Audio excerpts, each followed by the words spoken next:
Welcome to Japanese Classroom. This lesson is about saying A is B, like he is a student. This is in Japanese. A は B です。The joining word は is placed between the two things, and the ending is です。You don't have to pronounce the ending う, so it is です。The first sentence is, I am a student. I is 私. A university student is 学生. So, the whole sentence is 私は学生です. This pattern can be used to describe whatever the topic is. So, you can use the words like quiet, おとなしい, and say 私はおとなしいです, meaning I am quiet. If you want to say I am well, you can use the word 元気 and say 私は元気です.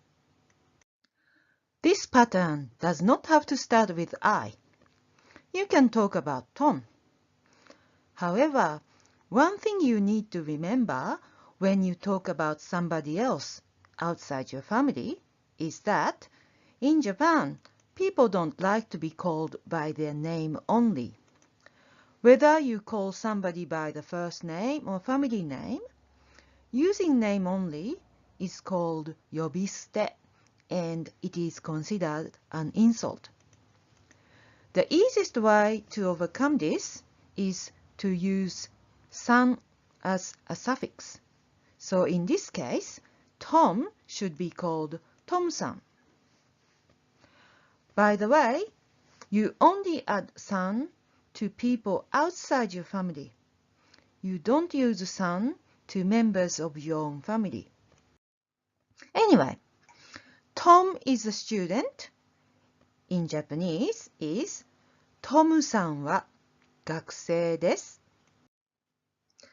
You can say Tom is quiet, which is トムさんはおとなしいです. You can say Tom is well, which is トムさんは元気です. This pattern is not limited to people either. You can talk about something right in front of you, like これは刺身です, which means this is sashimi. You can describe sashimi by saying 刺身はおいしいです, which means sashimi is delicious. Or 刺身は新鮮です, which means sashimi is fresh. I hope you enjoyed the lesson. I have an online beginner's course set up at www.easyjapanese.com. Please visit the website. また今度! See you next time!